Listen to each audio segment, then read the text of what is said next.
नमस्कार। पूर्णचंद कांडपाल, जन जागृति, एपिसोड नंबर 940। आज आपसे बात करता हूँ योगा की, यानी योगा को योग भी कहते हैं। सिंधु घाटी और पतंजलि का योग। मैंने शब्द प्रयोग किया सिंधु घाटी और पतंजलि। अगर योग की हम जब बात करते हैं तो ये सिंधु घाटी की सभ्यता के दौर का योग भी है, जो कि बीसी 2600 से लेके बीसी 1900 तक, यानी लगभग 4625 वर्ष का ये समय था आज से। और अभी 21 जून 2025 को और 11वां अंतर्राष्ट्रीय योग दिवस मनाया जा रहा है। इसकी थीम है एक पृथ्वी एक स्वास्थ्य के लिए योग, यानी पूरे विश्व का भला हो, सबका भला हो, जितने भी महाद्वीप हैं सब में अच्छा स्वास्थ्य हो, दुनिया का भला हो। ये बात अलग है, दुनिया में लड़ाइयाँ बहुत चल रही हैं। 11 दिसंबर 2014 को यूनाइटेड नेशन जनरल असेंबली ने एक प्रस्ताव पास किया था और उसके बाद ये सर्वसम्मति से तय किया गया था कि 21 जून का जो दिन है वो योग के लिए तय किया गया था। पहली बार 21 जून 2015 से, और जिसमें करीब 192 देशों ने इसमें हिस्सेदारी निभाई थी, भागीदारी। योग का जन्मदाता सच में कहा जाए तो भारत है। महर्षि पतंजलि इसके जनक माने जाते हैं और करीब बीसी 200 अंदाज से है। अब उनका जो था पतंजलि जी का अष्टांग योग था, जिसमें मैं नाम उनके बता देता हूँ सूक्ष्म में। यम, नियम, आसन, प्राणायाम, प्रत्याहार, धारणा, ध्यान और समाधि। समाधि अर्थात ब्रह्मांड से जुड़ा हो। अब बताते हैं योग का यदि हम ध्यान से इसको देखें तो 3 प्रकार से है ये। पहले एक भौतिक योग है, दूसरा मानसिक योग है, तीसरा आध्यात्मिक योग है। तो भौतिक योग में शारीरिक व्यायाम आता है, स्वास्थ्य का ध्यान उसमें रखा जाता है। जैसे आप देखते होंगे कि कई पार्कों में कसरत होती है और वेरिएशन होते हैं, व्यायाम होते हैं, नाना प्रकार के। एक सैर भी एक किस्म से इसमें जोड़ा जा सकता है।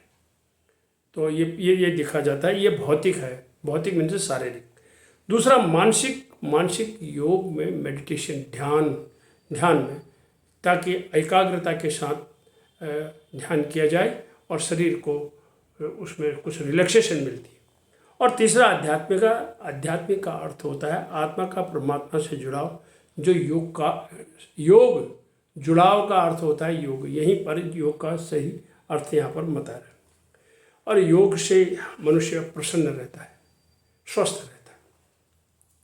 भगवत गीता का 6ठा अध्याय देखेंगे अगर कोई ध्यान से। 18 अध्याय भगवत गीता में 6ठा अध्याय है, जिसमें कर्मयोग, भक्ति योग और ज्ञान योग की बात कही गई है। तो कर्मयोग का मीन्स है उचित समय पर उचित कर्तव्य हमारा। भक्ति योग में भगवत आराधना है और ज्ञान योग में ज्ञान प्राप्ति की बात कही है। और 15वीं सदी में हठ योग से भी शुद्धि के लिए ध्यान एक रखा जाता था। तो ये तो इस पर हो गई योग की बात। अब दूसरी बात, अगर हम योग की आज करें तो ध्यान रखें, साथ ही योग दिवस के दिन इन 3 बातों से भी दूर रहें। धूम्रपान से दूर रहें, गुटखा, बीड़ी, धूम्रपान, लहू तीरा पी रहे सुनसान, इनसे दूर रहें। शराब से दूर रहें और योग जो है मांसाहार से भी दूर रहने का लोगों को आग्रह करता है कि क्योंकि मनुष्य शाकाहारी जीव है, इसलिए मांसाहार से भी दूर रहना चाहिए। और किसी भी प्रकार का आप योग करिए, जरूर करिए। प्रातः की जो सैर है वो भी उसमें मैंने पहले ही बता दिया है। और प्रातः बिस्तर छोड़कर पार्क जरूर पहुँचें। आप वहाँ जाके आप फिर वेरिएशन करें, फिर योग करें, चटाई में करें, या आप दौड़ करें, या किसी भी प्रकार की आप कसरत करें। बिस्तरे से छोड़ें, कम से कम 40 मिनट का समय यदि लगाएंगे पार्क के चक्कर तो बच जाएंगे डॉक्टर के चक्कर से, ये कहा जाता है। और योग के लिए जाते हैं तो योग के नाम पर ही जाए, कसरत ही करें, वहाँ टीपी न करें। आप बोलेंगे टीपी क्या होता है? टीपी मीन्स टाइम पास, या टीसी भी कहता हूँ मैं इसको, टीपी या TC. TP means time pass, TC means time कटुआ। तो टाइम कटुआ मत बनिए, टाइम पास मत बनिए। जाते हैं सोच के जाइए, 40 मिनट बिल्कुल ढंग से करिए। आपको पता लगना चाहिए कि हाँ, मैंने इधर आकर के कुछ कार्य जरूर किया है। तो यही है हमारे योग दिवस पर जो हम 21 जून को मना रहे हैं।